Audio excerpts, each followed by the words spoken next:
It is time to make the sound to summon the stream. Wow, wow, wow, wow, wow, wow, wow, wow, wow. Greetings, dear viewers. I'm Coil Quickcard, and welcome back to the Community RPG Maker Project. For more than a year, I have been building a game in RPG Maker MZ while trying to use as many ideas and suggestions and concepts from viewers as possible. The result has been something. You definitely could not legally claim that this was not something. If you are interested in contributing to the project, all you have to do is catch the live streams every Sunday morning. You can leave comments on any of the videos or VODs in the series. They all feed to the same place. I see them all. Or you can check the link down in the description and you can join the channel Discord. We're always happy to have anyone who wants to throw out ideas. We do try to have some consistent themes, but I mean, we've also integrated so many crazy ideas already. Currently, we are working on the final boss fight in Act 3 of the game, where you take on the root beer gods, Sasp and Arilla, after they have powered themselves up by chugging some of that evil Coke. Let's take a look at the agenda for today. I'm planning to stream for up to a maximum of 2 hours. It might be closer to an hour and a half. We'll see how it goes. On today's agenda, one of the first things I really wanted to do was make sure that I confirm just what the maximum level of power that our Dragon Ryu can reach right now is. Second, I've been meaning to do this for a while, but I need to update the debug code so that we add the Storm Dragon form to Ryu. Then we're going to add some post Root Beer Gods, post-boss fight dialogue versions for the Pepsi headquarters NPCs. Then we're going to move on to like our big thing for today, which is going to be building up the rest of the Root Beer Gods fight. We've basically figured out a full rotation for their actions while both of the gods are alive. What we need to do now is have alternative actions that they will take when one of them is dead. So that's going to be a thing. We're going to think a little bit about what we want to do with the Dunce Flower Trader and the Axolotl Trader. Then we're going to be doing some basic brainstorming type of things. We're going to be looking at the arena system, where we're going to just sort of have, like, you know, boss refighting things. Think about what we need to make this work. We're going to do some initial brainstorming for the 6th and final character who will be joining the party in Act 3, Little Timmy the Dragon Slayer. Then we're going to do a little bit of work on our crafting spreadsheet. We're going to put in the sections for the level 3 beast hides and bottle cap ores that you'll be able to get in Act 4 of the game. And that means there's going to be a lot of new stuff we need to craft. We're going to have a few areas in the equipment tiers where we're going to mark them for to be saved for crafting specifically. And then do a little bit of outlining just the basic structure, the basic flow for Act 4. So we're just pretty much going to be like making a flow chart or just a basic paint map or something. I don't know how much of this full list we're actually going to get around to today. It is probably going to be a pretty dense stream. It's going to be moving along at a decent clip. But I think we can actually do most, if not all, of this stuff in the next 2 hours. So let's get going. First, we need to figure out where we're at with the dragon stuff. If we load up my test save, I believe Ryu is running claws +6, scales +6. But I also believe, yes, on this save we haven't gotten the Storm Dragon form unlocked yet.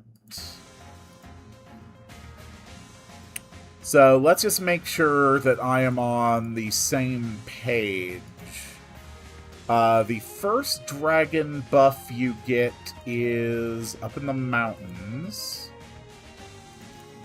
where we go through all of this. We run the dragon buff. I sort of want to make notes about this as I go along, because I think I'll add another dragon buff that you can access somewhere in Act 3. So one is the mountaintops, and that is a story. Mandatory story.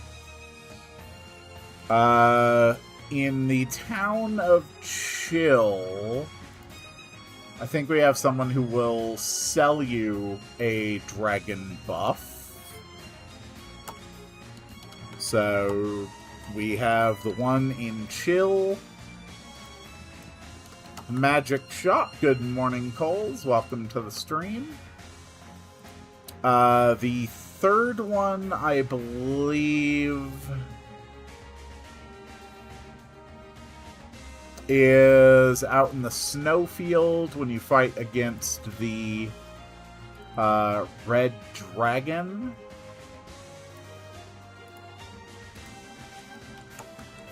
So, red dragon boss, that is a story encounter, so you can't skip that. Moving on to Act 2. We've got the one in for solving the puzzle of the dead kings down here.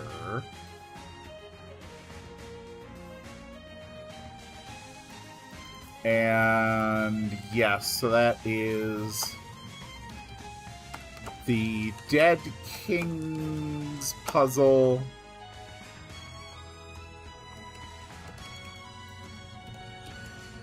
The fifth one is the Dark Dragon, which is, again, story mode.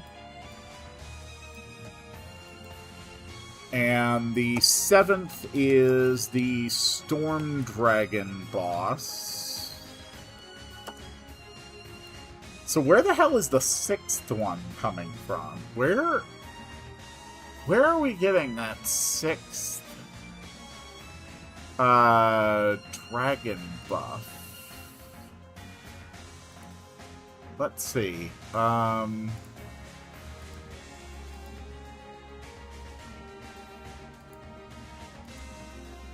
genuinely have no idea.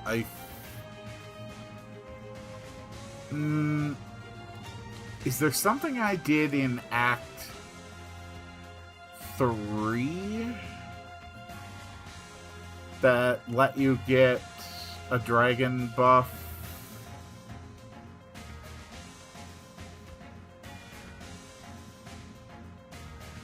This is what I mean about needing to find this. I genuinely do not remember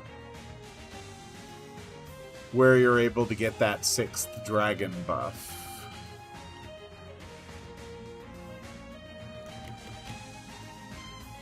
That's why I was confused. I couldn't remember, but I know that there's 7 available in the game right now. These 2 were Act 1. No, these 3 were Act 1. These were Act 2. What am I missing? It doesn't really matter. I'll figure it out. But next thing we want to do is update the debug code so that it actually gives you Storm Dragon form. So, where are my debug options? Here they are. Okay. It is adding Dragon Shift Storm. So why is the Storm Dragon Shift not showing up?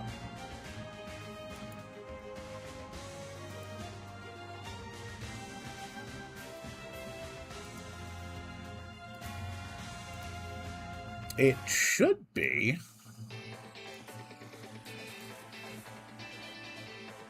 We're going to need our debug code 100 to test this.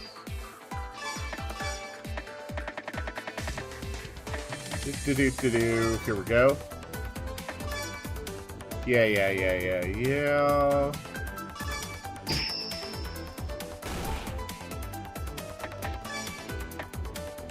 No, okay. It does unlock Storm. I must have fixed this already.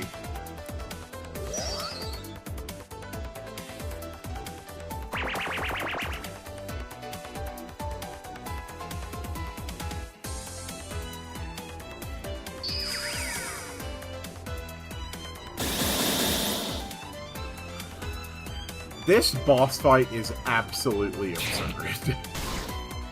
Like, I am so proud of what we built last week.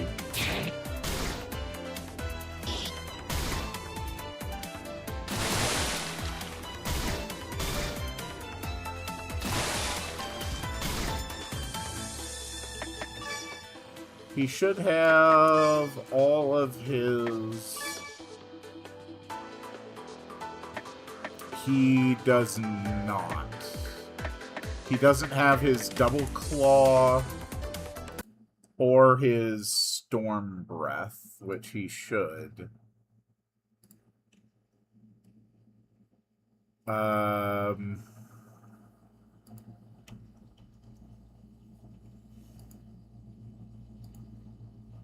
Storm Breath should be under Storm Dragon's debug options.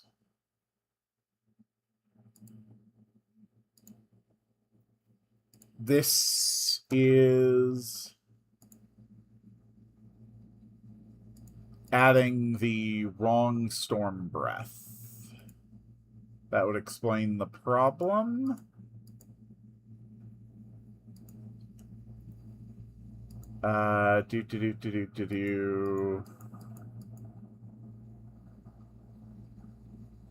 Here we go. Storm Breath. He also did not have the proper Double Claw.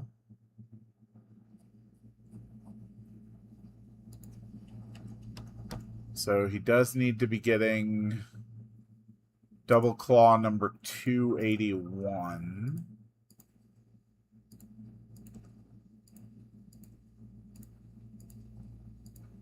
Nope, he's not getting 281. So that explains that problem. This game already jumped the shark when the first drops of Pepsi were introduced. You are very right about that.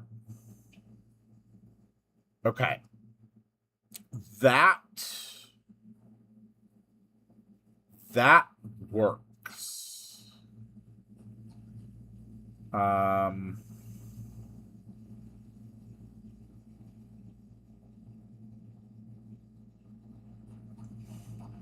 Hold on. When I do this debug code,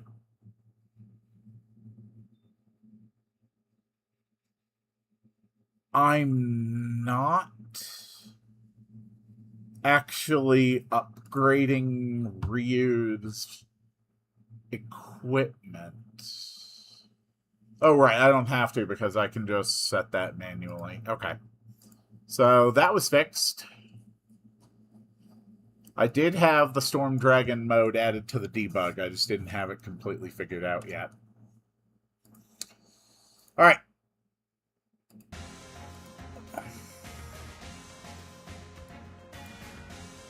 Then we can go ahead and close off all of that.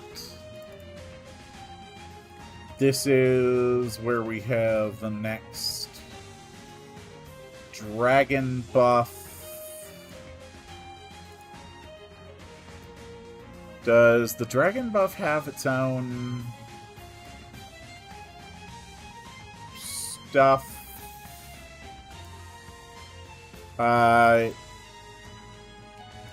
Yes. We're gonna put that before it says that you can shift into a storm dragon. Okay, perfect. Alright. Then let's get into our first bit of actual event work today. The next item on the agenda is to work on the Post-Gods NPC dialogue for the Pepsi Center NPCs. This guy says he's filing. That is fine. Work has been brutal since Pepsi portation grid went down. That is fine. Okay. Go to one of our latest switches. The gods are dead.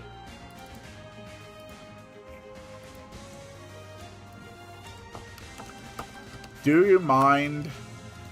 I'm a bit of a nervous pooper. There we go. Perfect, wonderful dialogue. Administration has been on edge lately.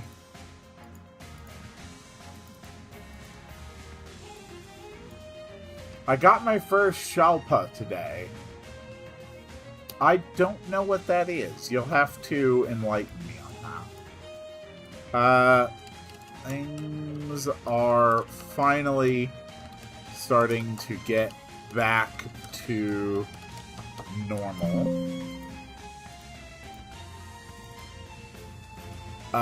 This guy...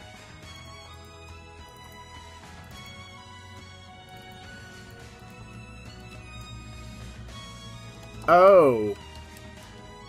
Hey, Malter.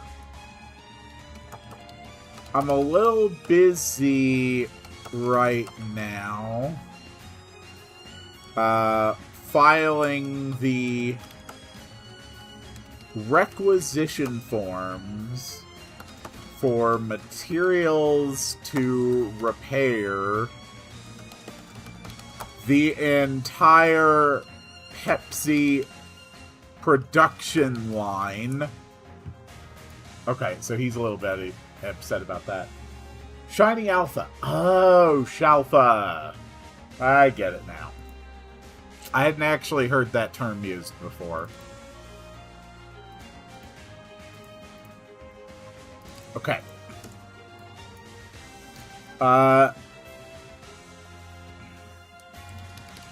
Things have gotten better, but there is still work to be done on the Pepsi portation grid.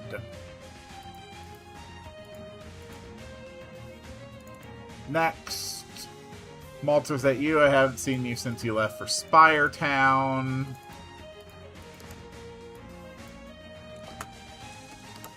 What on earth did you get up to down there, Malter? The engineers say it will take days to get the factory back to normal. Pretty common in shiny hunting circles. That would explain why I never hear it. The innkeeper, you're fine.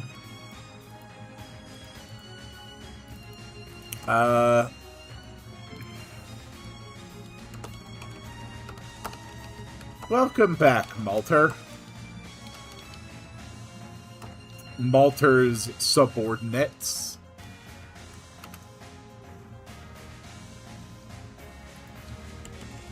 Welcome back, Malter and Malter's subordinates.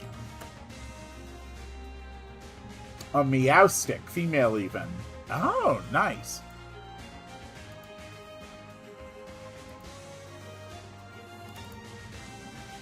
Okay, you definitely need new dialogue, because you're specifically referencing the events that we are fixing.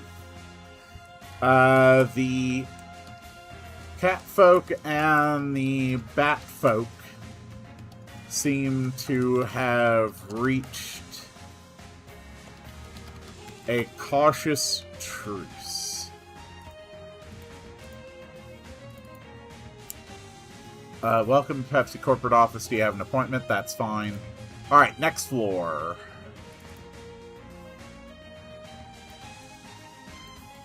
Okay. I'm actually almost certain this is actually just a bunch of meaningless scribbles. I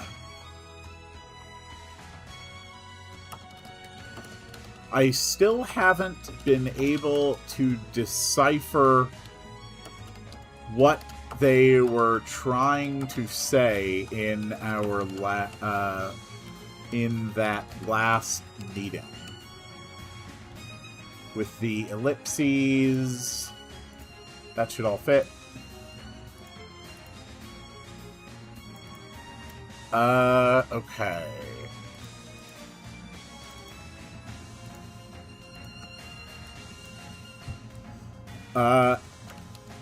The crisis is over, but now we have to refile the entire system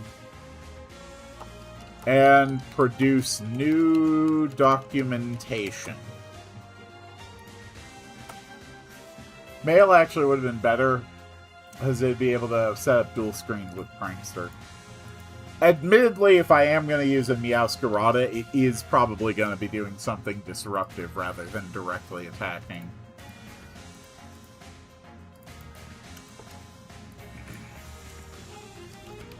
It turns out the old filing system was just based on vibes.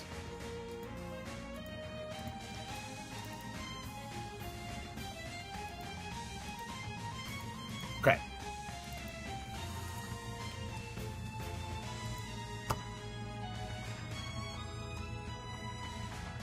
Right, Meowstick. My brain is not fully focused.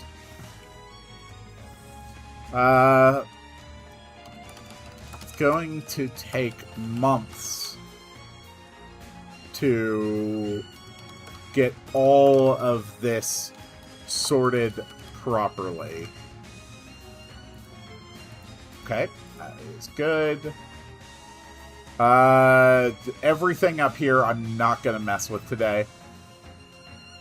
Because this is kind of just a mess.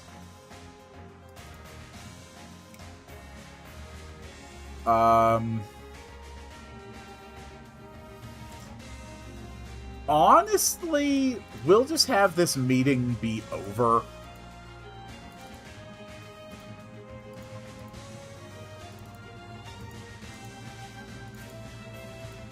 Whoops.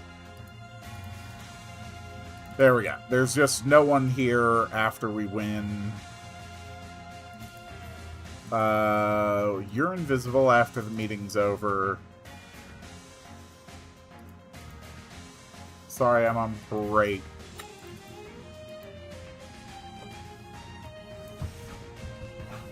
Ugh.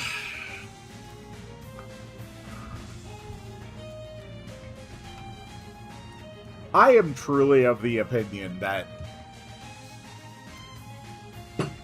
competitive is where fun goes to die. Just in general. In almost everything. Nothing will kill the diversity and interest of a community faster than incentivizing competition too much. You're going to say... Is it true that you killed a god? Okay, that's fine. Third floor. When meeting's over, you disappear. Okay. So when the gods are dead...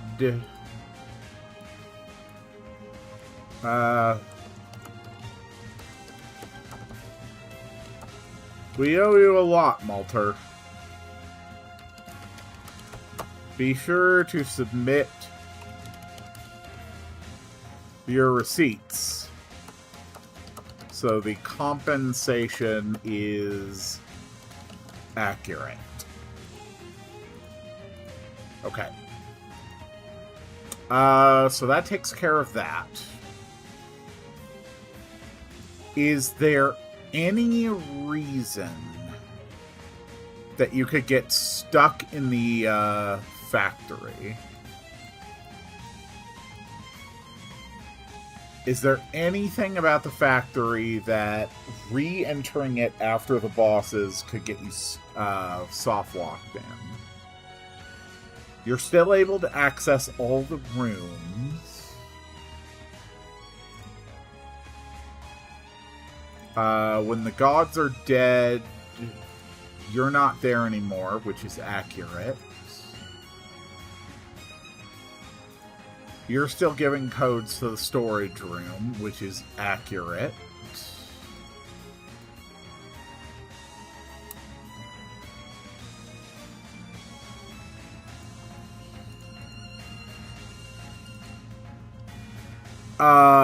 This guy, Walter, his dialogue is fine. I think that is enough. I think that's good enough. So we have finished the Pepsi headquarters post-gods NPC dialogue step. Next, we're going to move into our big project for today, even if it's probably going to be a fairly short-lived one. Designing the battle actions for when one of the root beer gods is dead. So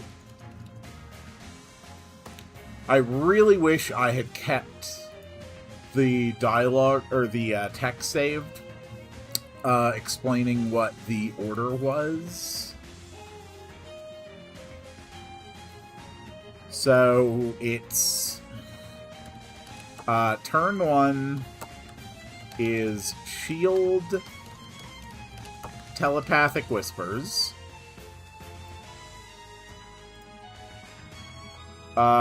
Turn 2 is intangible and smoke blow. Turn 2 smoke blow, intangible. Turn 3 is Soda Bolt 2.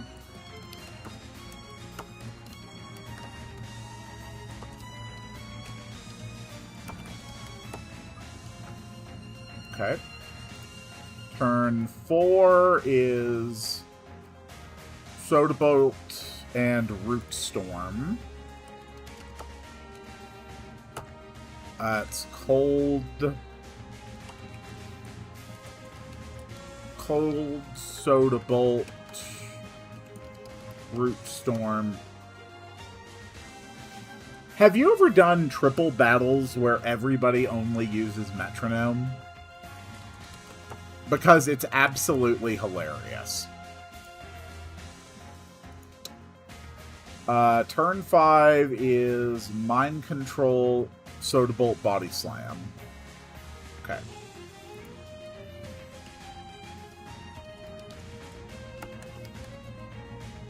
I know you're talking about the item. I'm just saying as an aside, have you ever done triple battle metronome only? It's awesome.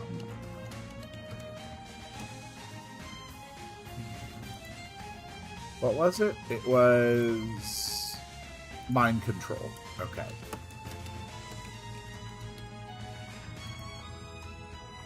Turn 6 was...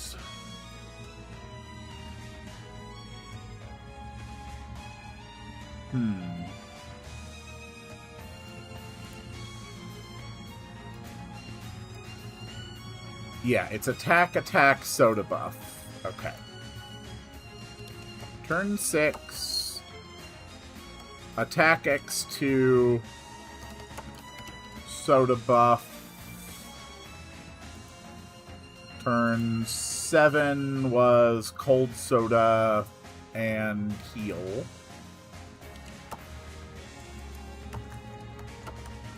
Cold soda, bolt, heal. Turn 8 is soda spray, mind control. Soda spray, mind control. Alright. So here are the actions that they take. So I need alternative modes for both Sasp and Arilla if their partner is dead.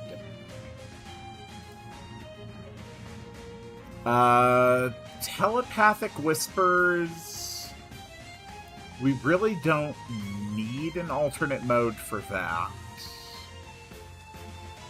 But we do need an alternate for Shield, so we can make that Body Slam. So if Sasp is dead, does nothing. Then if Sasp is affected by Empower 2X, okay.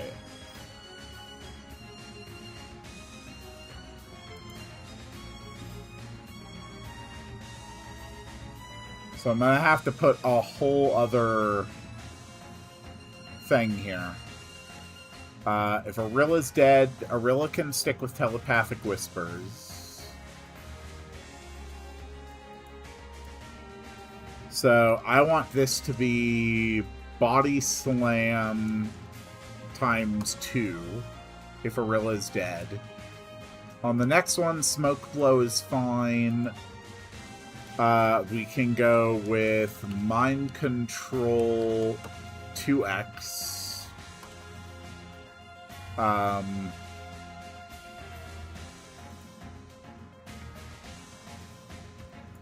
Soda Bolt times 2, that's fine.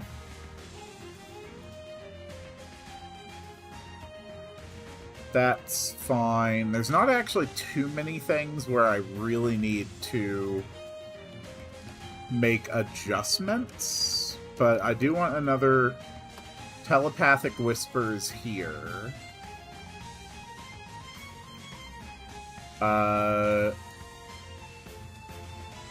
If they are dead here, then we'll do Soda Bolt 2X. No, let's be real nasty about it. Let's do double that.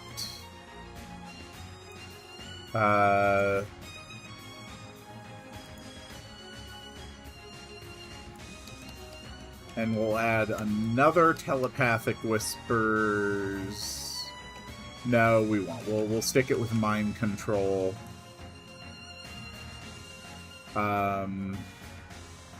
Yeah, there's not really too many that we need to do. Weirdo, there's an item and move named exactly the same and they have the exact opposite effects. Yeah, it is. Okay. So, if Sasp is dead,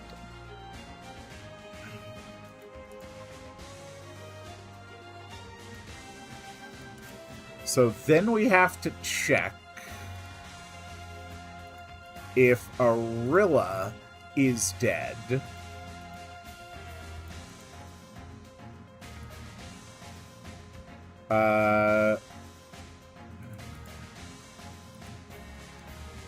So if Sasp is dead, don't do nothing.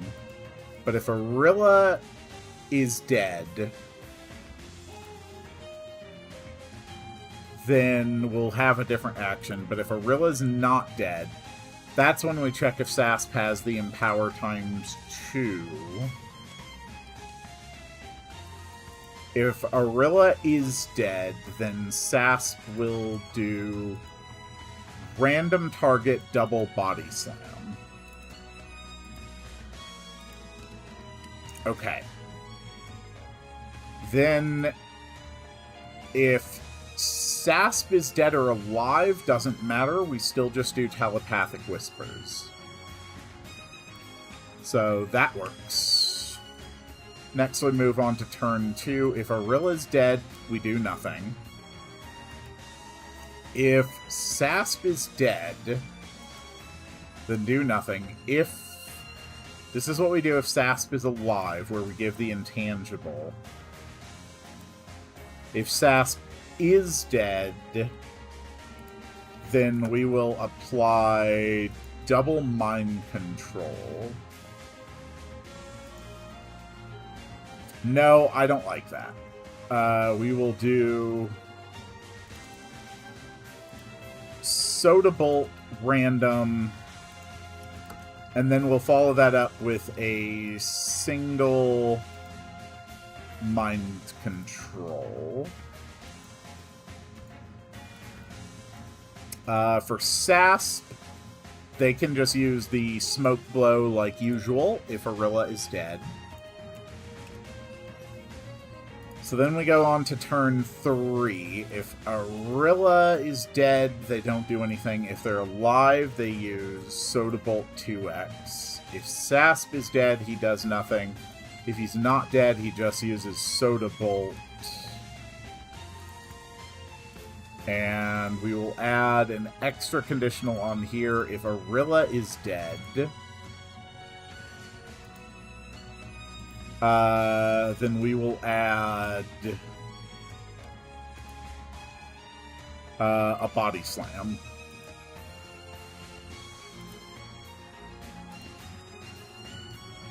Okay. That takes care of the turn 3 adjustments.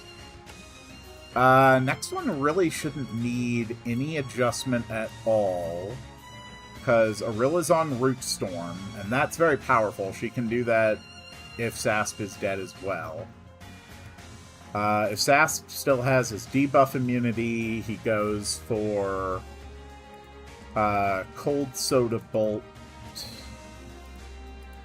I think what we will do is apply a double condition. So he will get 2 Soda Bolts if Arilla is dead. Okay. Next. Sasp.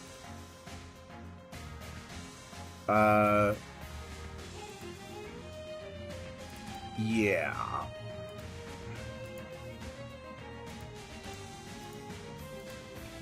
So, once again, we will double the action here. If Arilla's dead, we get an extra Soda Bolt.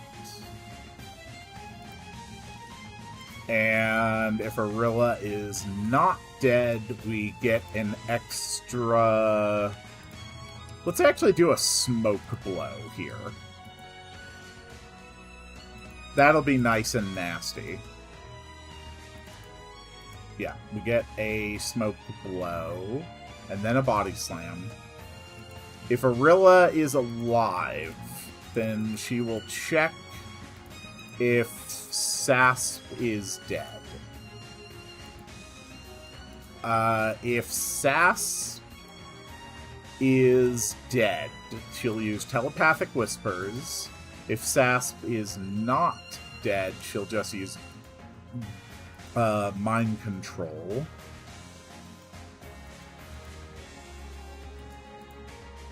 So, there we go. That is turn 5. Okay. So if Arilla's dead, then... Okay, if Sasp is dead, then Arilla will use the 2x Soda Bolt on random targets twice. If Sasp is alive, she'll do the soda buff onto Sasp. And then if Sasp is dead, he doesn't do anything. If Arilla is dead, then he will get... instead of random attacks, he'll do a body slam. And then a cold soda bolt instead of 2 attacks. No, he'll do a body slam and 3 soda bolts. I like that idea.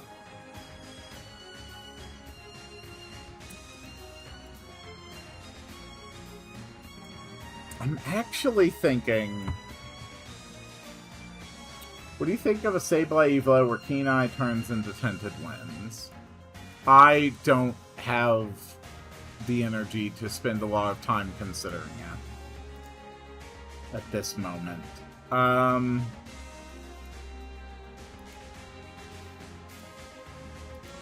I would like them...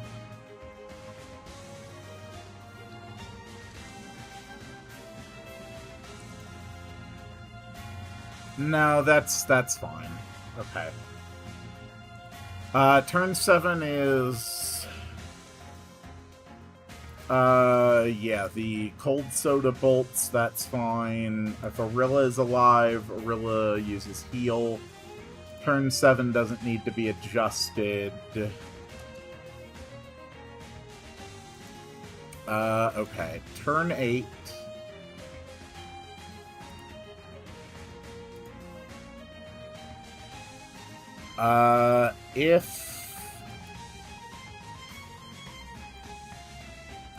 Okay. Once those actions are done, we will run a check if Arilla is dead. If Arilla is dead, then Sasp will apply the self-shield to himself.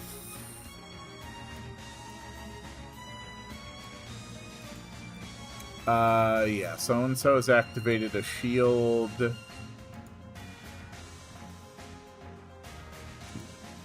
Okay.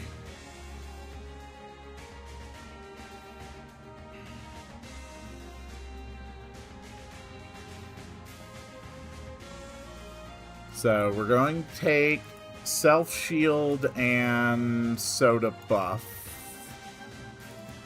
Arilla empowers herself. This is all inaccurate. And basically she's going to buff her own magic attack for 3 turns. And this will just be soda buff Arilla. And then for this one, I was using the line, has conjured a barrier, has conjured a barrier. Okay. So this is going to be the Sasp shield. So on that final turn, if Arilla is dead, then Sasp will activate the Sasp shield. And then if Sasp is dead, then Arilla will cast a soda buff on herself. Cole's, I'm really not interested in spending my energy to consider Pokemon at the moment. I have a lot of numbers that are running through my head right now, trying to make sure that this is working. And I'm trying to perceive multiple little flowcharts in my head at the same time as well.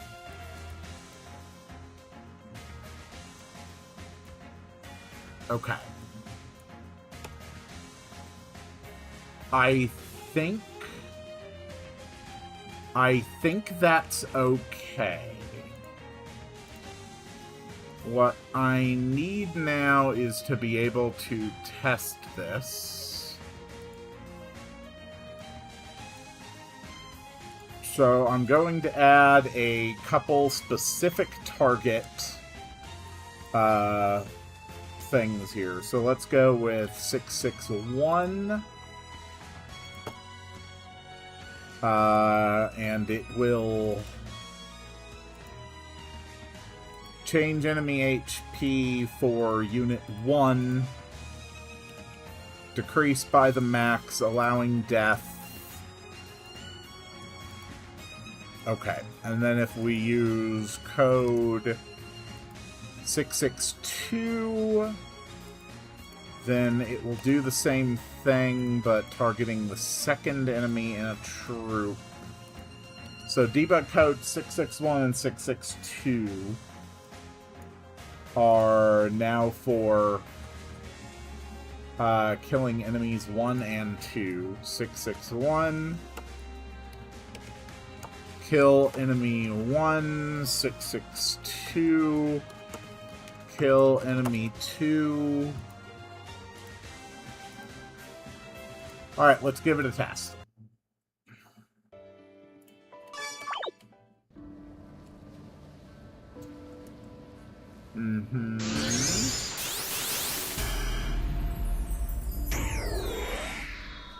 Cool.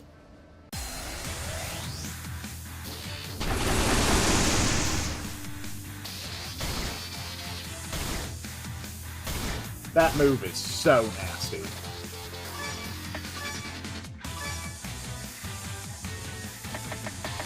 Alright, let's go with code 661.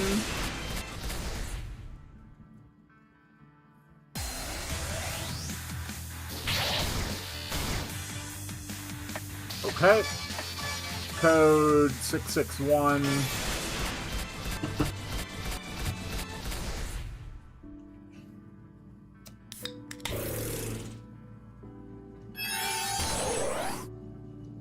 And now we will try Sasp solo.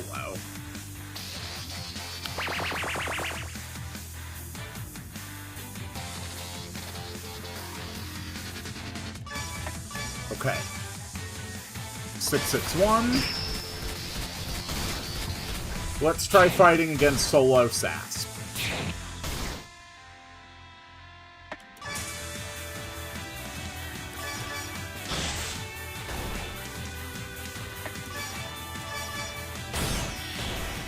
Heavy Metal Bash is as broken as ever.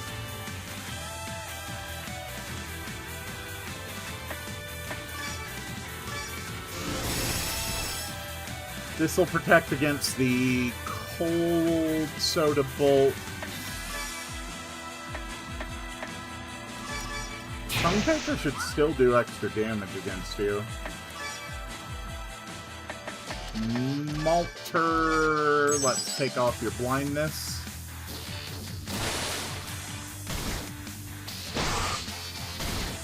Yeah, those body slams hurt like hell. Which was the entire point.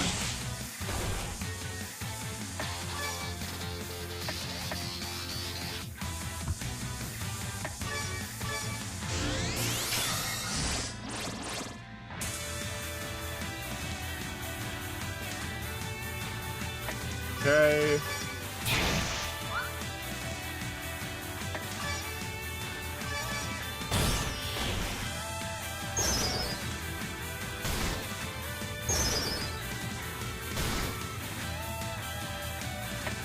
Good.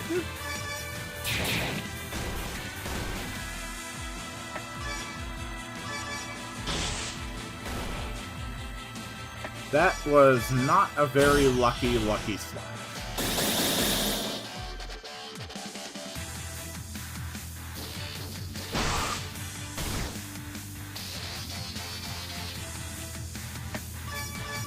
Come on.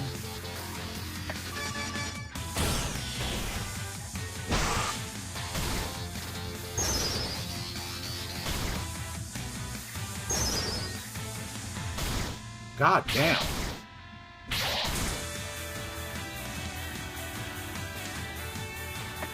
Okay, yeah, this guy is a legitimate threat on his own. That is good. That's what I wanted to see.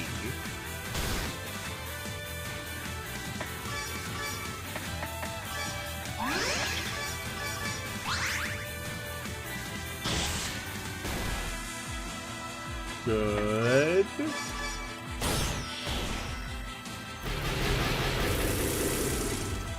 There's the soda spray.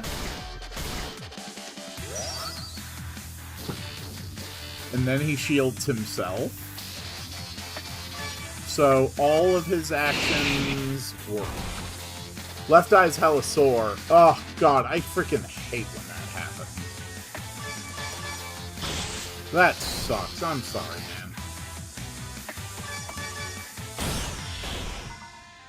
Oh my god, what now?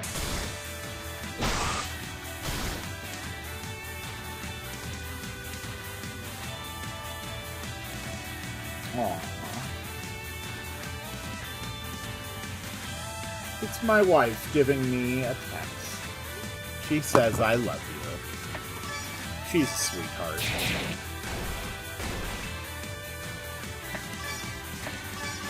Yeah, this guy is really freaking strong. Which is exactly what I wanted.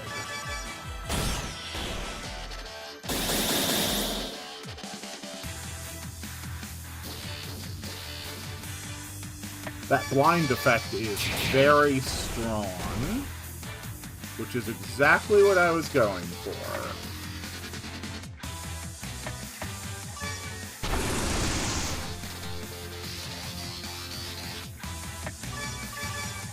He should be nearly dead. Yep. Okay, so we have now tested Sasp alone.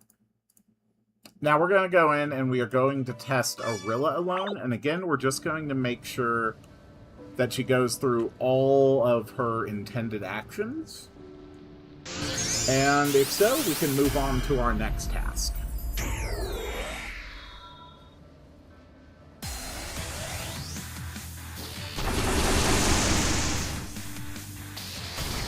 Those damn beer roots.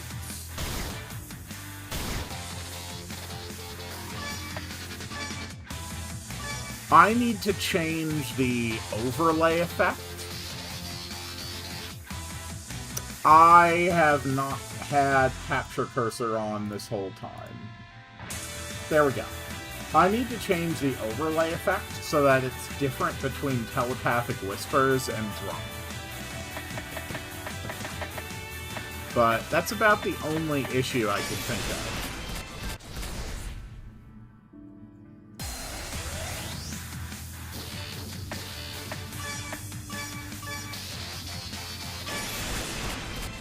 Arilla alone should be more dangerous, but easier to kill. That's sort of what I'm going for. Like, you can go for a harder to kill or like you can go for like a more damage outputting Sasp, who's harder to kill, or you can go for a much more disruptive but easier to kill Arilla. But both of them become more dangerous when they are alone, which is exactly what I'm hoping for. So Sasp dies. There's telepathic whispers.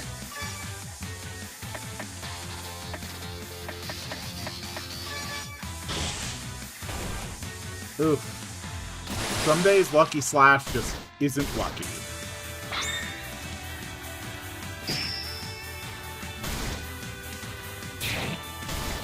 good.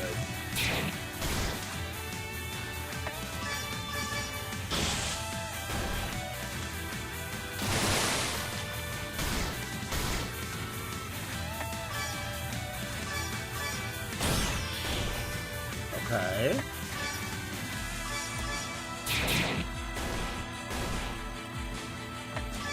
And I know Bird Blind works well on her since she's flying.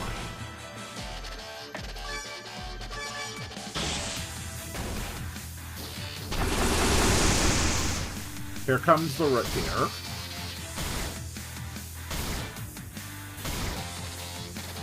That makes it harder to hit.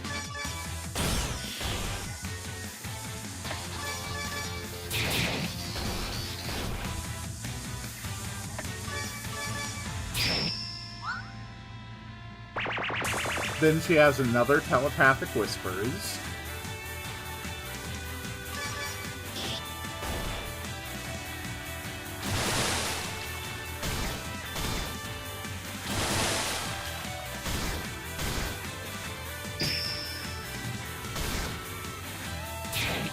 Alright. We're gonna let this go until she circles back around after using the self buff. Yeah, there's the heal.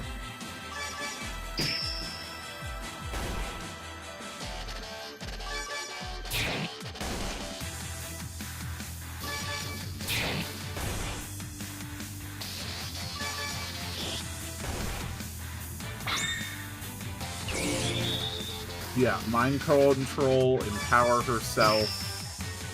How much stronger are her attacks now that she's got a buff?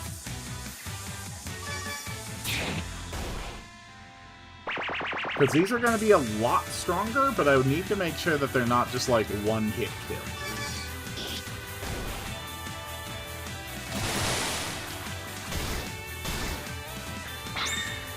Okay. I mean, that's pretty strong.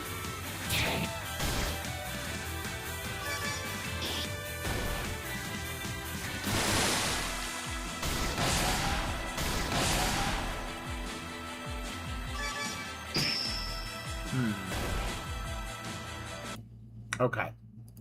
So, a couple changes that need to be done.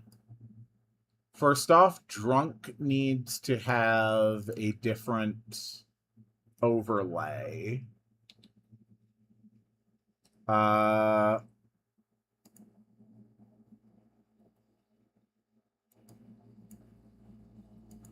Blind uses the blind overlay.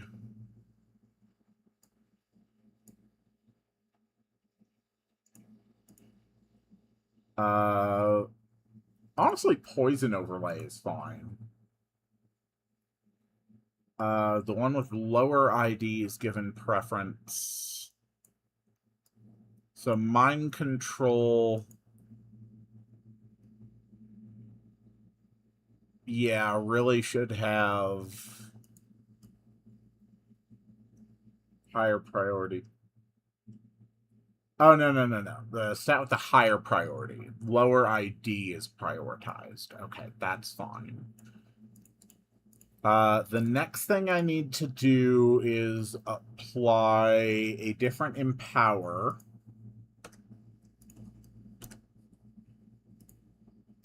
So we are going to massively increase her magic attack, as well as her defense and her magic defense when she gets empowered. There we go. And then buff removal needs to remove the Arilla Empower, because that is how Elena's move works, I believe. Yeah, it applies buff removal. Okay. So we are done with that. We now have a fully functional fight against the Root Beer God, Sasp, and Arilla. where each one actually becomes more powerful if the other one is defeated.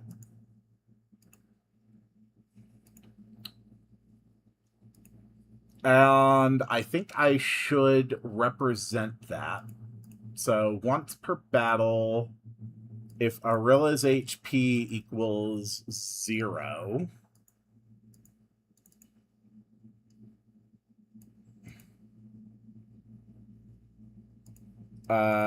we will have Arilla say, fight on, my love. And then she dies. And then we'll have Sasp say,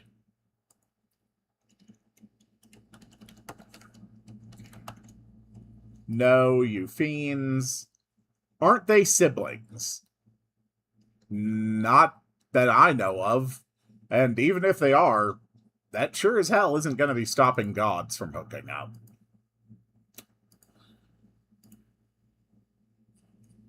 And then we will have a power-up animation play on Sasp. Hold on. This should only apply if Sasp is still alive. So if Sasp is dead, it won't do this. But if Sasp is still alive when Arilla dies, then it will do this. And then we just copy this entire thing, and we switch it over to focus on Arilla.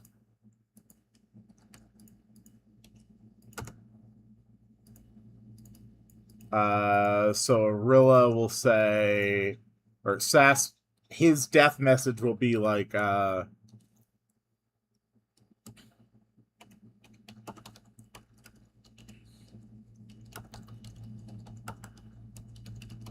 don't think I can protect you anymore. And then he dies. And Arilla will say,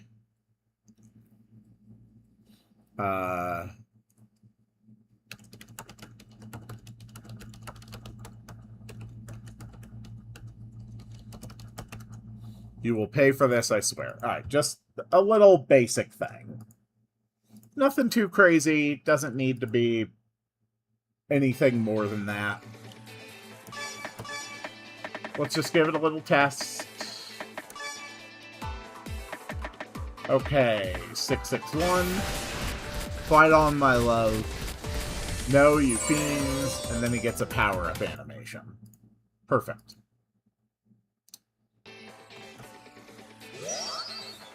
I actually should not have ended that test when I did. I should have also tested Sasp's death to make sure that nothing actually happened.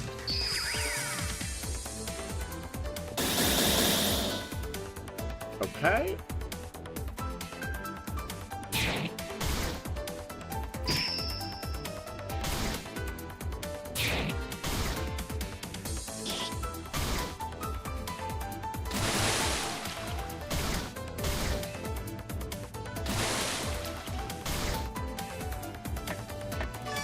Okay. Debug item number 662. Sorry, my love, I don't think I can protect you anymore. You will pay for this, I swear it. She gets an animation. And if we play 661, nothing should happen. Which is exactly how it worked. And yes, I think that is set. Okay. So I need a new I need a new item. I need a new like healing item. So we are going to create the premium Pepsi. And these restore 1000 HP each. Perfect. because the 500 each regular bottles of Pepsi are starting to get surpassed. So now we need the Dunce Flower trading guy. That is our next thing. So we are going to let you trade in Dunce Flowers for something. I don't know. Why don't we just trade them for those new premium Pepsis? So if the player has Dunce Flowers, here we go. If the party has Dunce Flowers, then this guy will say he's Bat Focus 0, so this one. Is that a Dunce Flower you have there? Would you care to trade it for a bottle of premium Pepsi?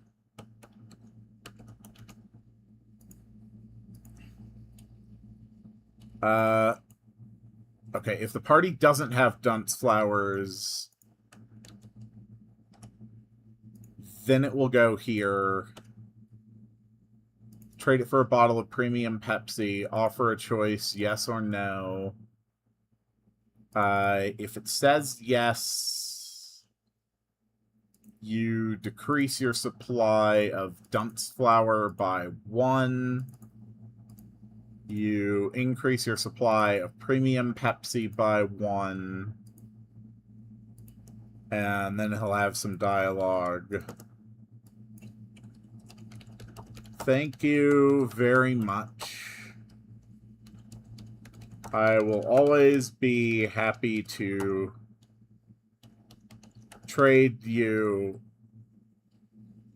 to trade. I will always be happy to trade again. Okay. If you have Dunce Flowers.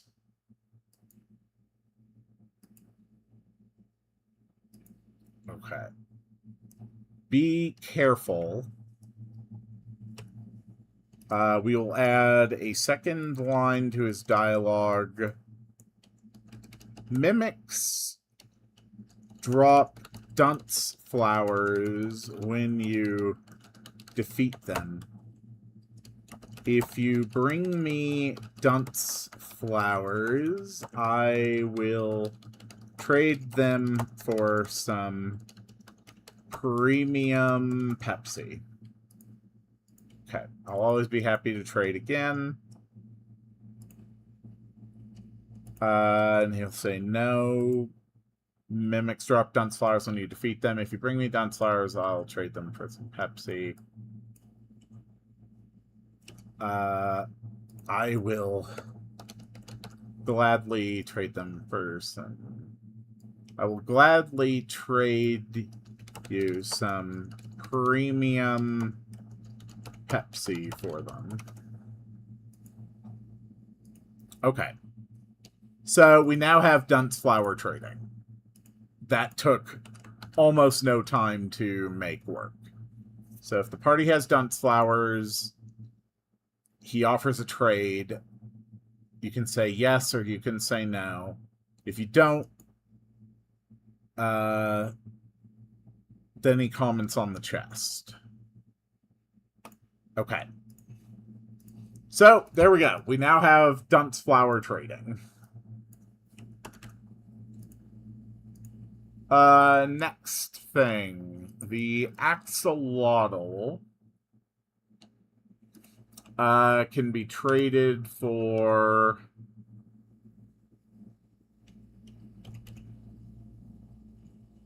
Wide Guard's awesome. Yes, it is. Wide Guard is a great move. I tried to farm for for a shiny Zygarde in Pokemon Sword enough that I know well the value and importance of Wide Guard. Because that fight was almost freaking impossible without Wide Guard. Let's actually make an even stronger form. Actually, let's just do Dr. Pepper. Let's have the Axolotl trade guy be willing to trade Dr. Pepper. Since axolotls are going to be less common. What actually is the fishing opportunity here?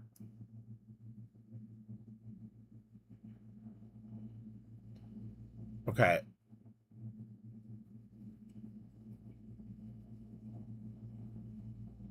You know what? It's fine. It's fine if it's a little broken. It's fine if this is a broken way to get these things. Okay,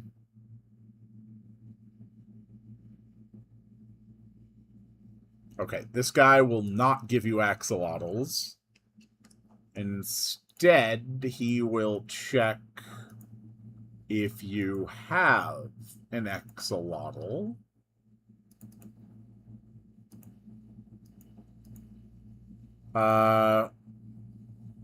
This guy uses the Cat Folk 0. Okay. Is that an axolotl? Axolotl?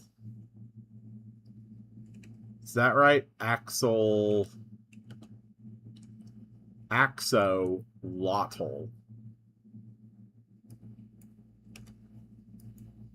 Okay. Is that an axolotl you've got? Please, please let me have it. I'll give you this Dr. Pepper in exchange. Axolotl. Thank you, Coles. I appreciate that. Yes, no. If yes, you take the axolotl.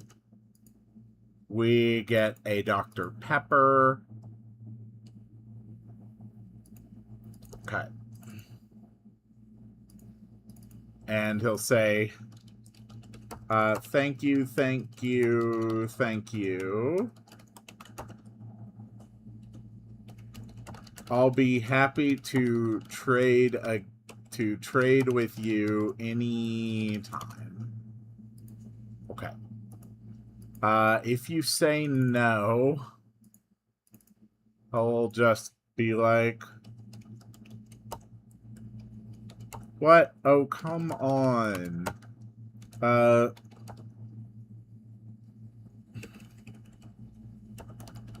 Fine, whatever. I'll be here if you change your mind. Alright, he'll be visibly disappointed.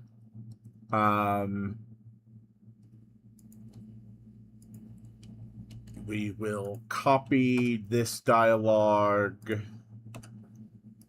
So if you don't have it, he will say, we raise axolotls in these pools. They are delicious. Bring me some if you fish up any. Okay. So he specifically specifies how you actually get them. And we can replace his entire other event page with that as well. Okay. So the axolotls and the dunce flowers now actually have a function in the game, which is good.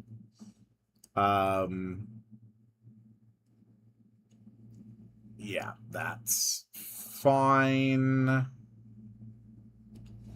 That's fine. Other things you can fish up already have functions. Okay. So Axolotl Trade Guy and Dunce Trade Guy are now done. Next thing we're going to do is we're going to spend a little bit of time and we're just going to brainstorm the arena system. So, okay. So the Arena Master becomes available after you defeat the gods. So Arena Master becomes available after defeating the gods. So he will have a boss rush mode. And for the boss rush mode, we are going to need specialized versions of a lot of bosses.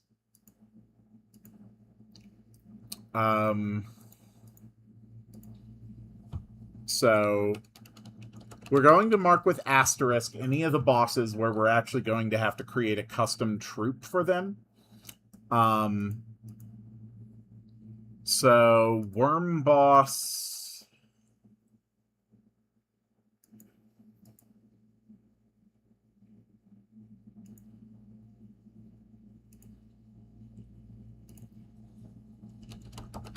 doesn't need one. The next is up in the mountains, and that is the Wendigo, which doesn't have any special conditions.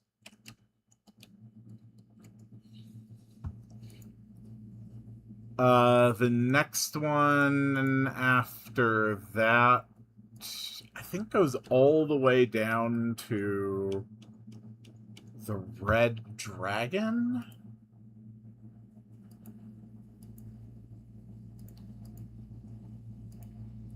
Yes.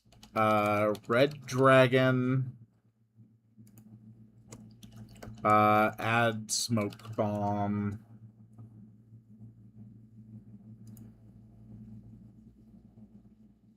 No, we can just turn Steam Bomb Disable on before we enter into the boss fights.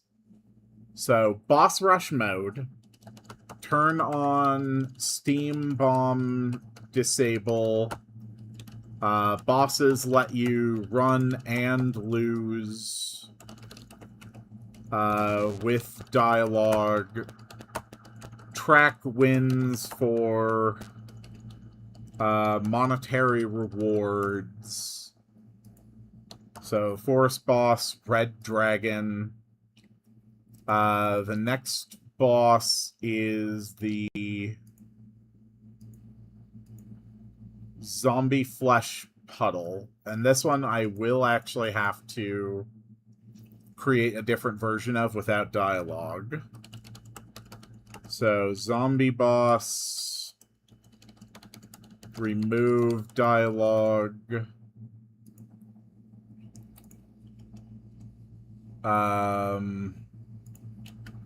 Jungle encounters, right, the fungus, domination fungus. Okay. Cave boss doesn't need any special adjustment. The armory boss, the strange zombie, and the dark dragon are both fine. So, armory boss, dark dragon,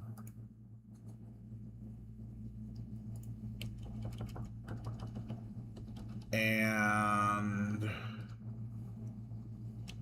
furnace is fine.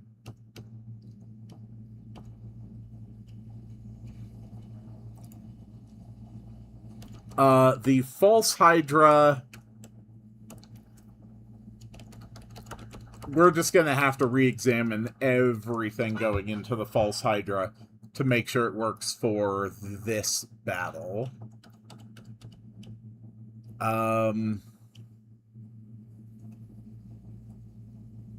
Then we need the docks boss.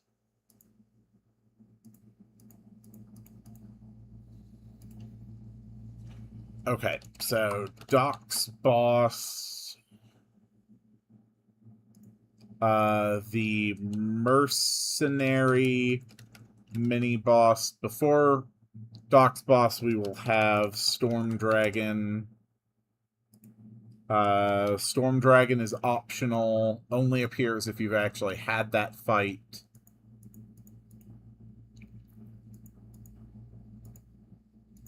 And then you'll have Root Beer Gods. Examine.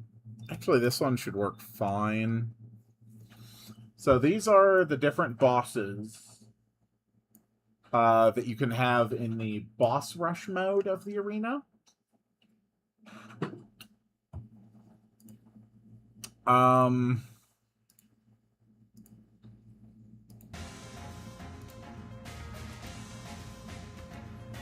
Which is fine. I think there should also be a regular enemies mode where we just have like a pile of different types of enemies. That's something I'll have to work on later. Legitimately getting the boss rush mode up to this point working should not actually be all that difficult, I think. So we basically got that done. Next thing we want to do some initial brainstorming for the character who's going to join in Act 4, Timmy. Timmy the Dragon Slayer. So I kind of want Timmy to specialize in elemental physical attacks. We don't really have an elemental physical attacker. I thought a spear would be a good weapon.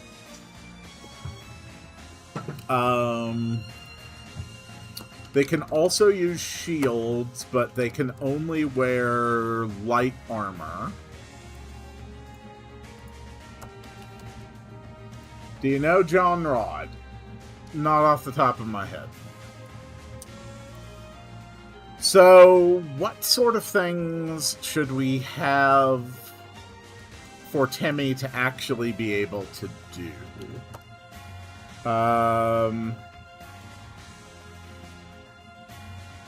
Oh, the JoJo stand? Okay, yeah, I actually have seen the picture of that.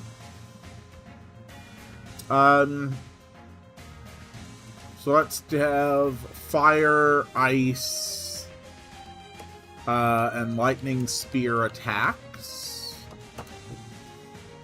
We're going to give them an anti-dragon spear attack. I think that's important.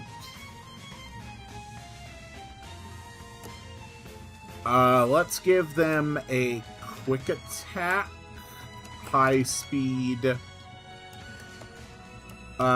slow attack, high damage. Make Timmy be able to summon God. You're gonna have to give me more to that idea.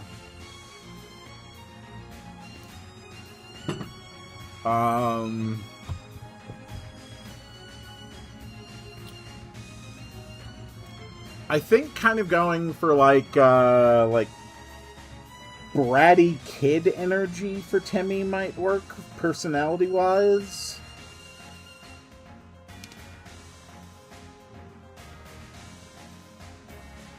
Insta-kills 2 to 4 non-boss enemies.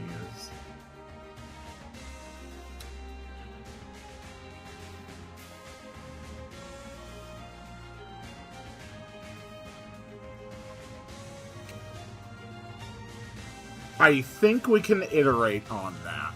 I think that's still kind of powerful.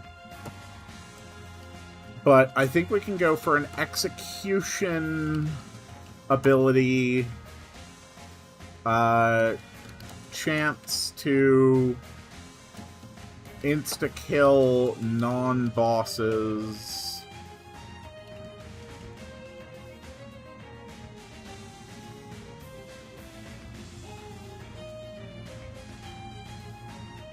I think that's kind of an interesting idea. Oh! Okay, Colt. How does this sound?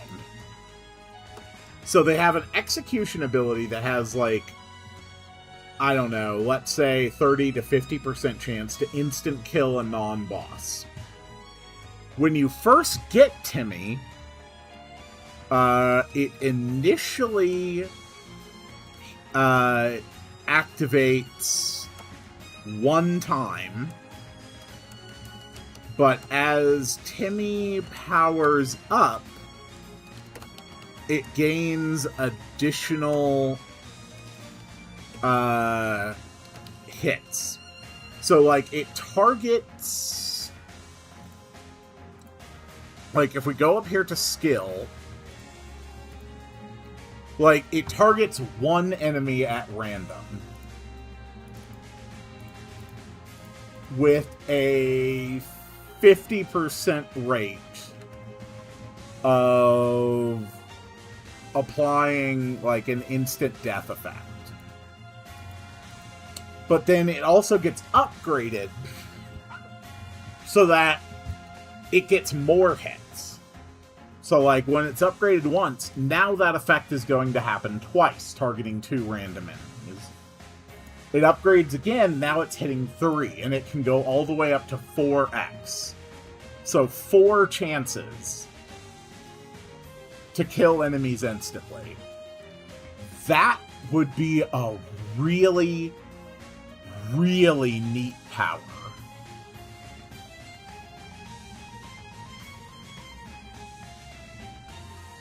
That could be really cool.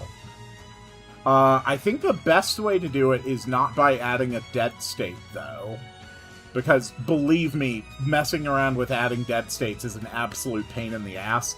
Because then you have to make things immune to dead, but when they're immune to dead, they can't die. It's an absolute pain in the ass. So what if we just give the skill itself a 50% rate? We have it do, like, 99,999 damage. And that would be how execution works. No damage type, just flat out, this hits you, you die.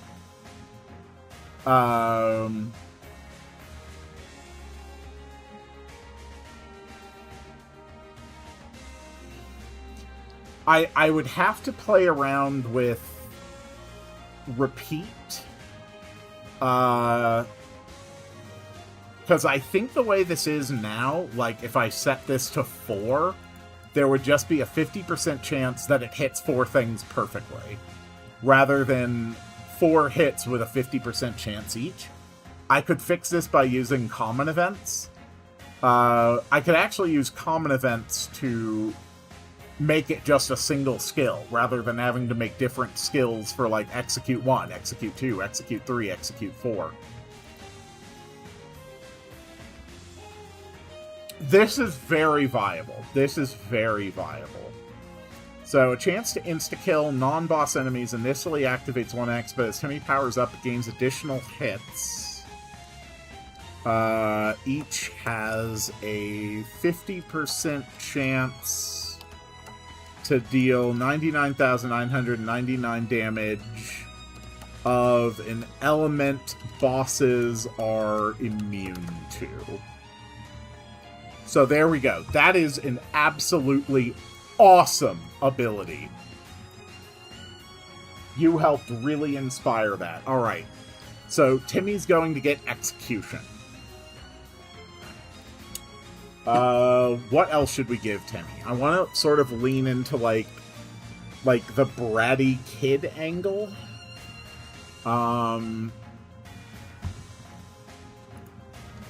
So, a tantrum ability.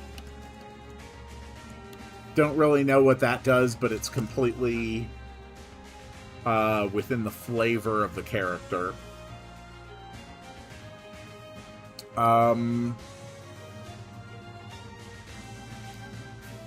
I think quick attack or slow attack.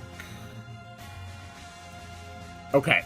A move that might hit first but weak, or might hit last but hard. We can make one ability that would activate one of these two moves.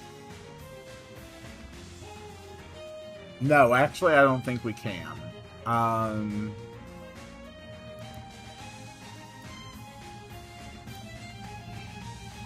I think Quick Attack works, but I think we need to add something to it. Quick Attack plus some kind of a debuff. Slow, strong attack.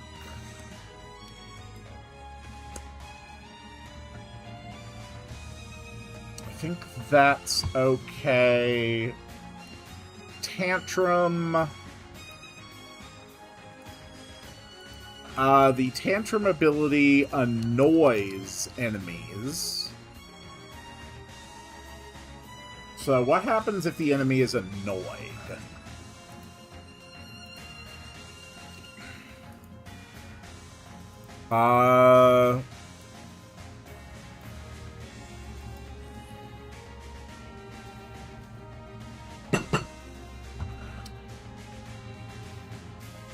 We already have Enrage effect.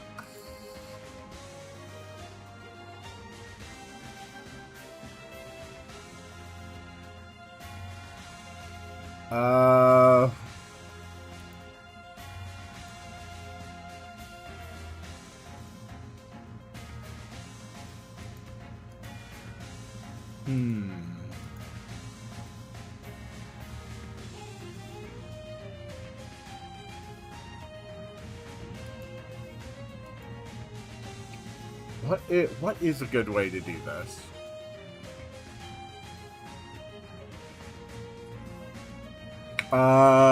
What can we interfere with that we haven't really interfered with yet?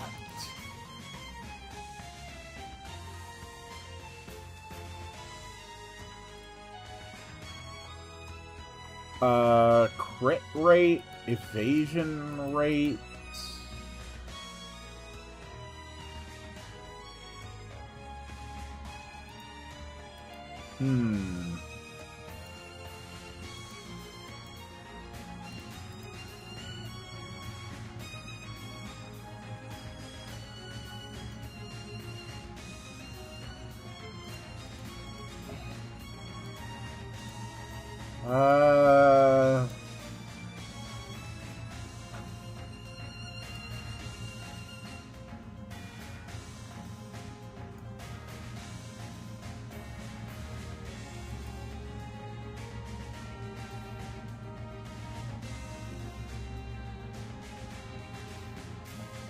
Mortify might work. We don't really have any player things that apply Mortify. Okay. Tantrum ability annoys enemies.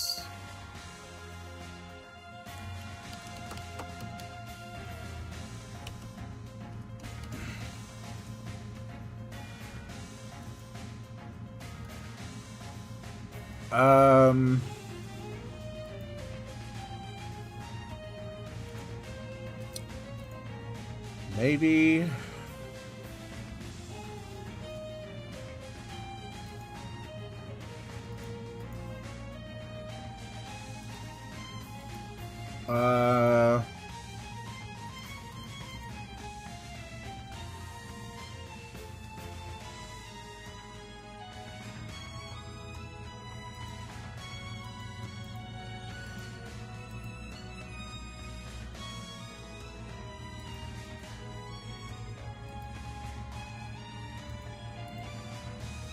Okay.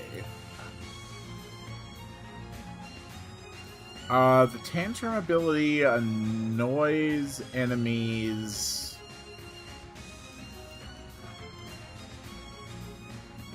Let's just say chance to reduce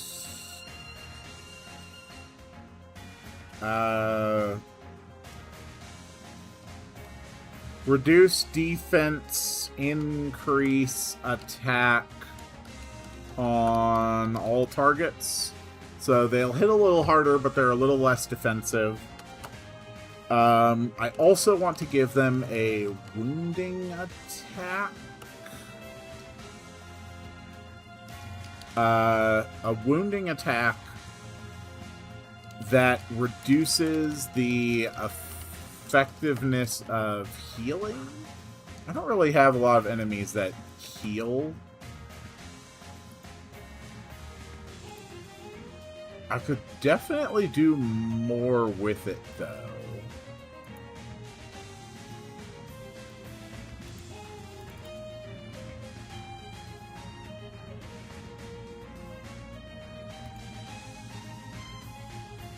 Yeah, you know, I think wounding attack is fine. Okay, wounding attack, reduce healing. Okay. So that actually gives a crapload of great ideas for how Temmie works.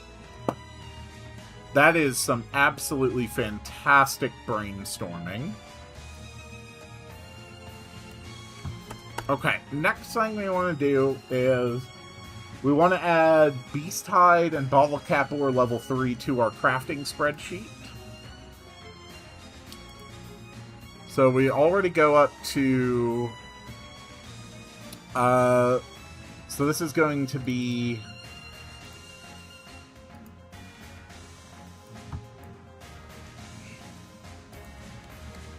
ID 93...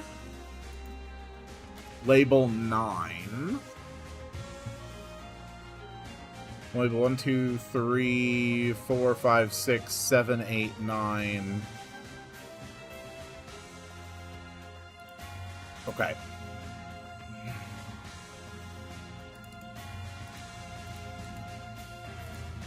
So this will be Bottle Cap Ore level 3, which will be ID 97. Label 10. Okay.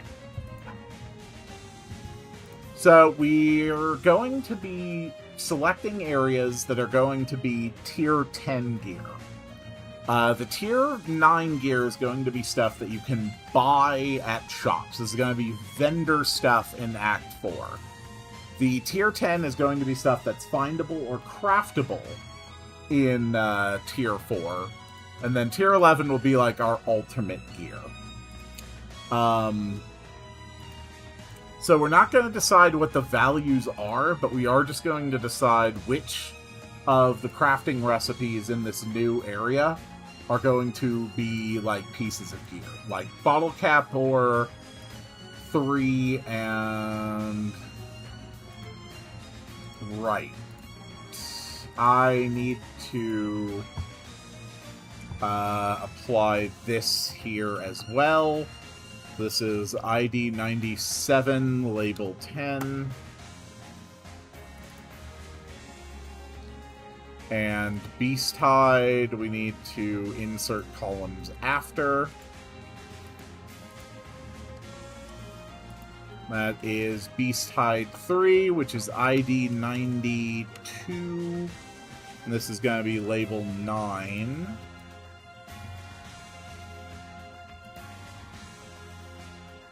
And there should be something here to just reset formatting. Yes, like that. Okay. So this whole row also needs to be unformatted. Okay.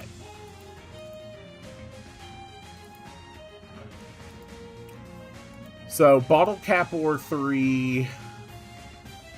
Bottle Cap Ore 3 is going to be heavy armor of some type.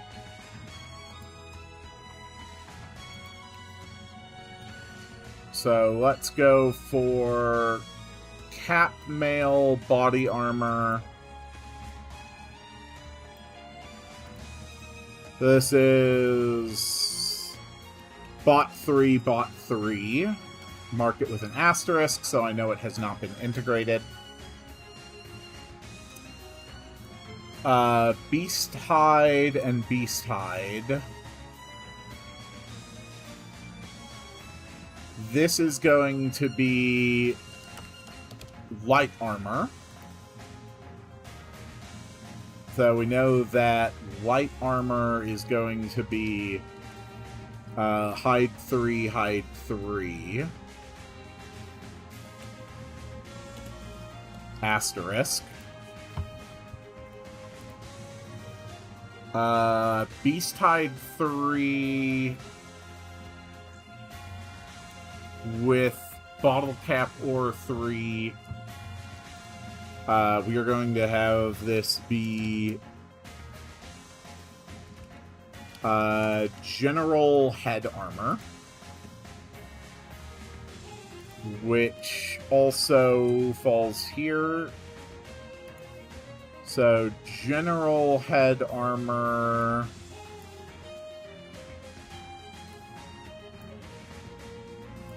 is right here. And that's going to be Bot 3, Hide 3. Okay.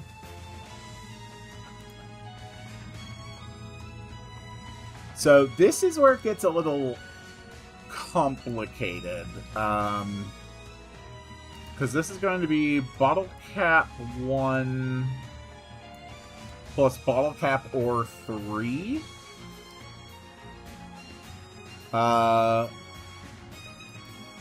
Let's have this combination...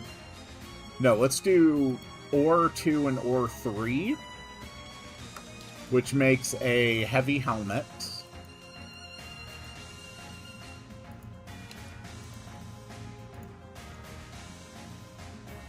So we need Cat Mail Head Armor is going to be Bot 3 and Bot 2. And then Light Head Armor is going to be Hide 3, Hide 2.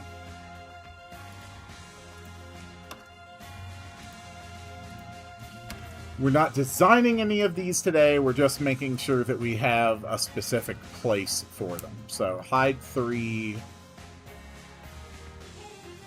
Hide 3... Hide 3 with Hide 2 is going to be Light Helmet.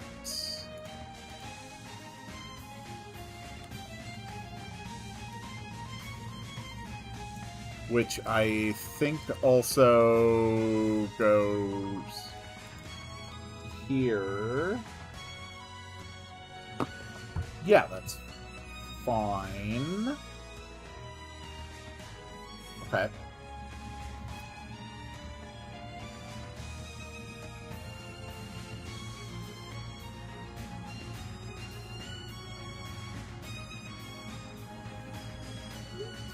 And that is a lot of useful stuff. I would like to go Bot 3, Hide 2 makes a shield. So Bot 3 Hide 2 makes a shield.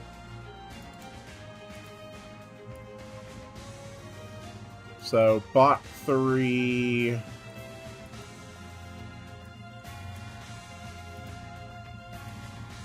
Bot 3, Hide 2 is a shield.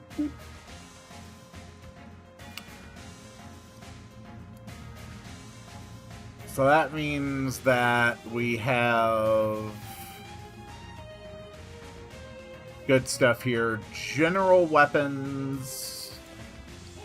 We're actually going to need another column after this for spears.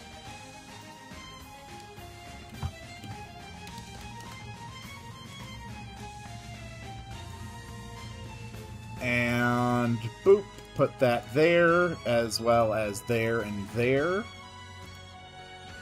Okay. I think that is fine. We'll figure out the first bit of the spears later. Okay, formatting's all kind of wonky here now. But that gives a good bit of stuff.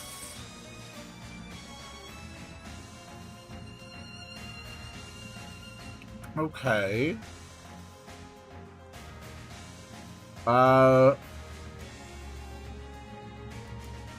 Beasthide 3 plus Bubbling Water. This is going to provide a group heal consumable.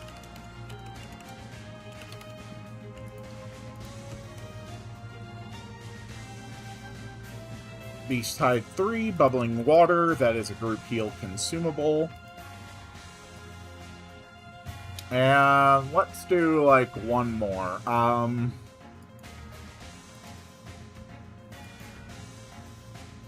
How about...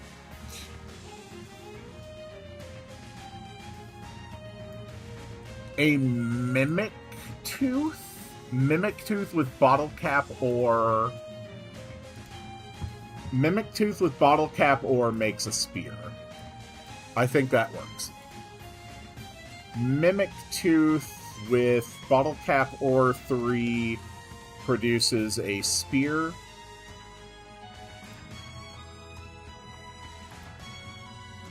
So this is going to be Bot 3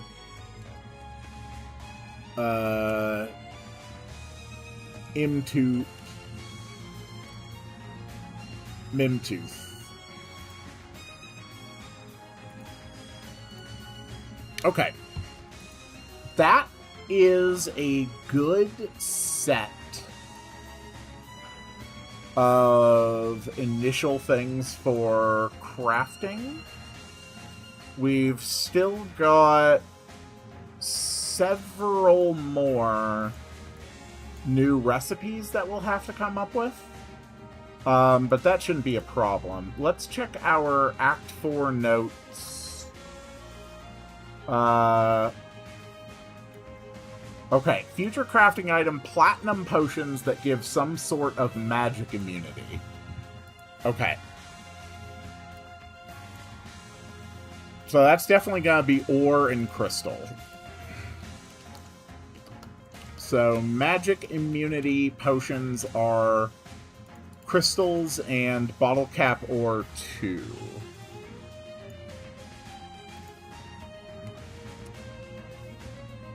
And that is that off of this.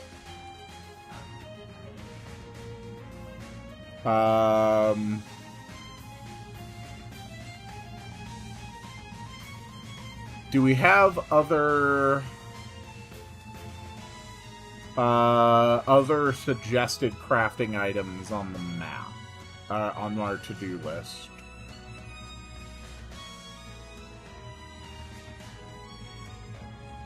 We have a note for make an attack called vegan.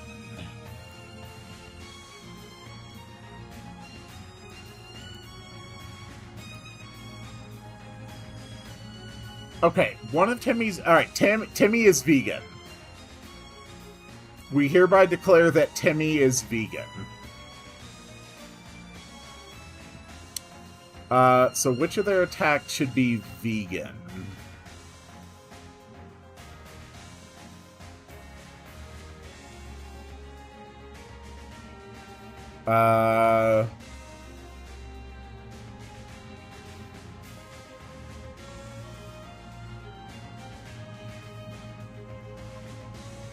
A quick attack plus a debuff.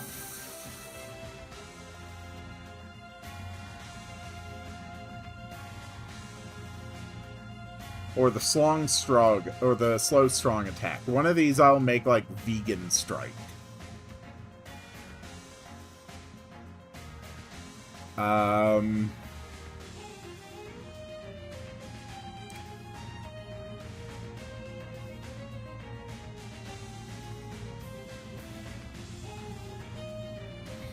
Okay. Vegan Strike is going to be a quick attack. So we can take Vegan off of this.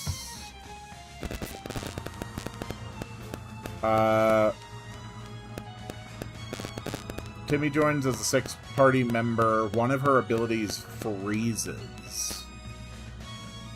Ooh. Okay. So Timmy...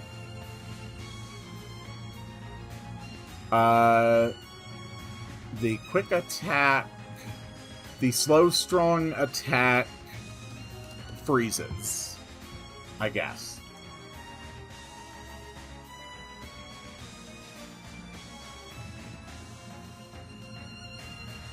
I guess that works. We could make the elemental attacks some of these special things. It's like quick attack plus debuff is lightning. The Slongster attack freezes and is ice. And then the wounding attack can be fire. Reduce healing and is fire. So that way it's not just like, you know, spear ice, spear fire, spear lightning. We actually apply some different stuff to it. That's a cool idea. Alright.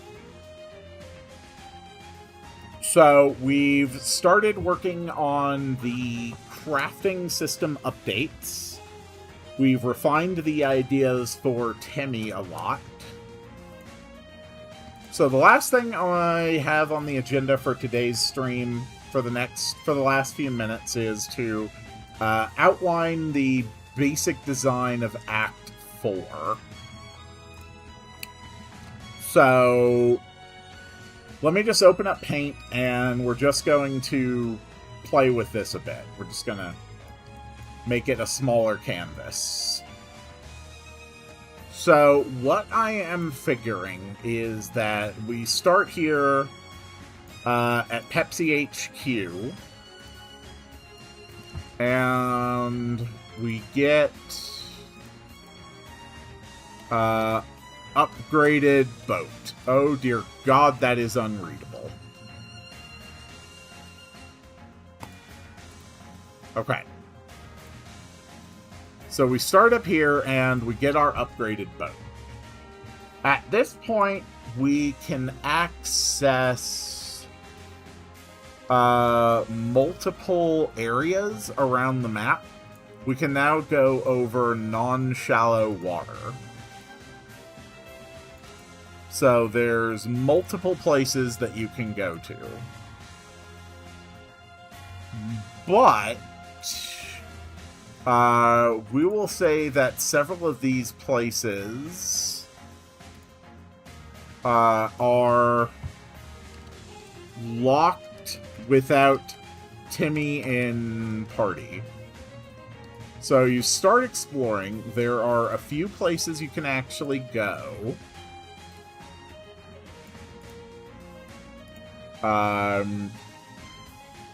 That don't require Timmy. But a lot of the places you actually need Timmy in order to further access. So ultimately, in order to meaningfully progress the narrative in the act,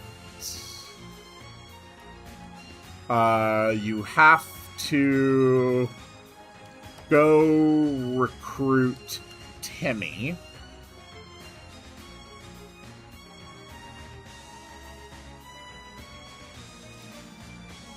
Once you've recruited Timmy, you can go back to access other areas.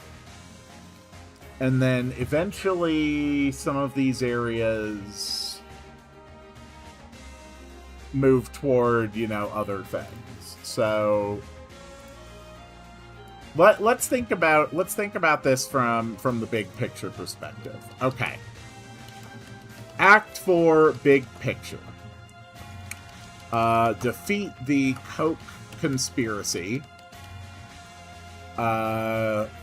That's like a big one. Confront Timmy's dad. That's a big one.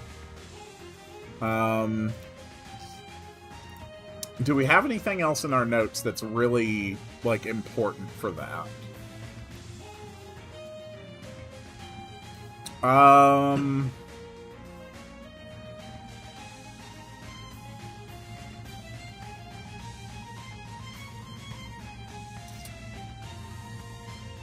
I don't think so.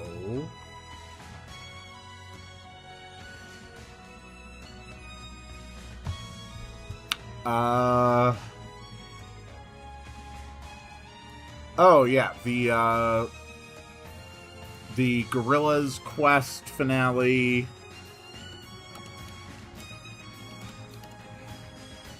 That's a big one.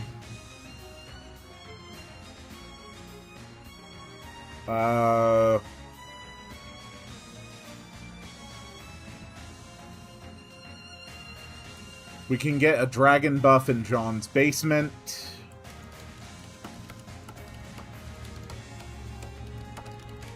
That's an important note.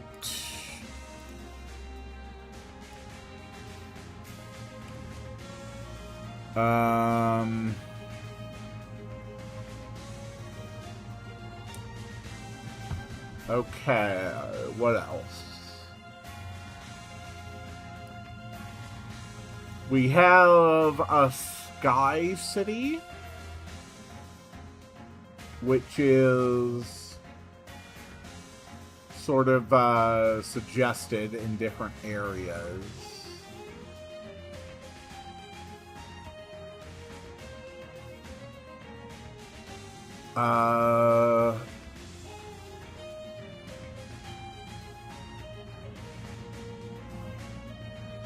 Okay.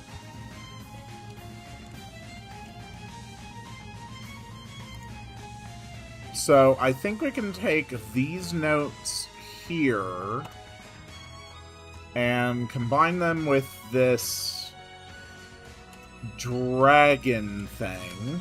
Okay. So we have a Sky City that's populated by fairies and winged people who are big into marshmallows. Here we can find a vampire who bit a cloud, and now it rains vampire drops. We thought he could steal the cloud's power so he could resist daytime and water. You ultimately help defeat them with Legolas. This gives you a dragon buff and leads to unlocking some other dragon form. So one of the areas is going to be Sky City area with vampires and stuff. So we'll just mark that in yellow. One of these is yellow.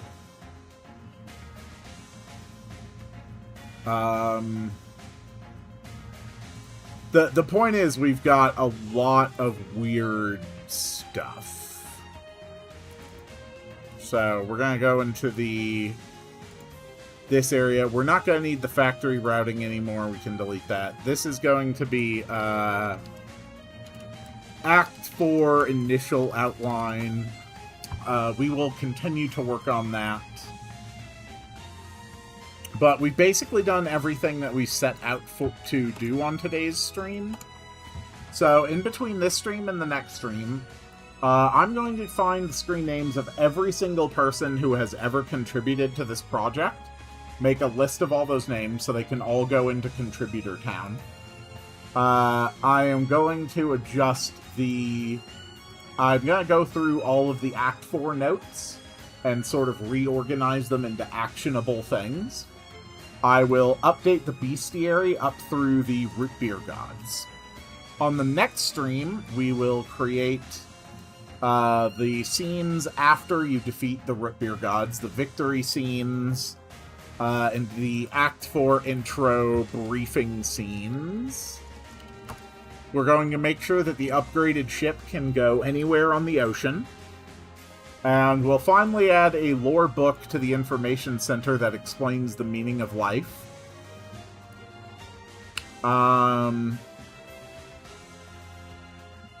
Honestly, I can realistically work on the arena stuff in between streams as well.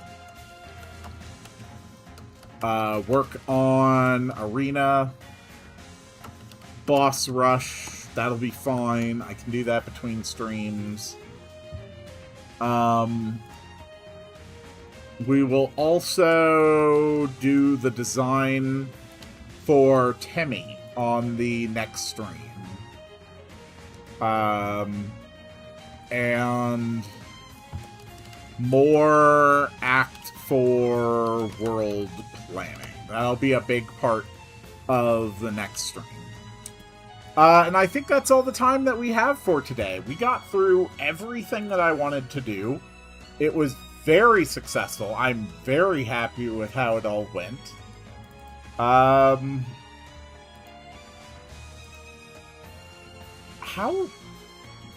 in the nine hells does my fishing work?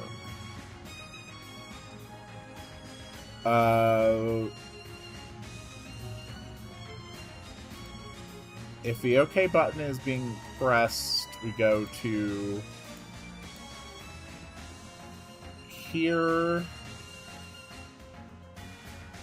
Map ID.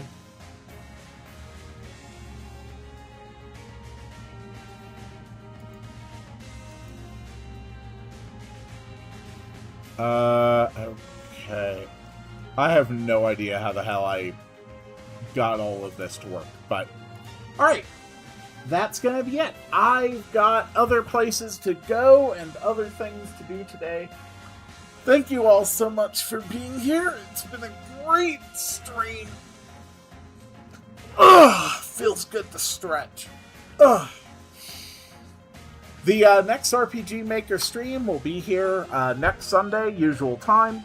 On Saturdays, for now, I am streaming Pokemon Moon, my first time playing through the Gen 7 games. The current daily series on the channel are World of Warcraft with Party Bots, which is ongoing. Mother 3, whose last episode, I believe, comes out tomorrow. After that, there's going to be some Star Fox, all expert trophies, and then some expert challenges. Then after that, there's going to be Skyrim, Dark Brotherhood and Thieves Guild questlines, and being a stealth archer for the first time. Interspersed with that, I'm going to be playing some Coin Tavern, and when all of that is wrapped up, I'm going into my next, real big game project. I'm going to be playing through Ni no Kuni, which I have waited over a decade to play. So, again, thank you all so much. I will see you all in the next one, and it is time to make the sound to summon the end of the stream. Wow, wow, wow, wow, wow, wow, wow, wow, wow.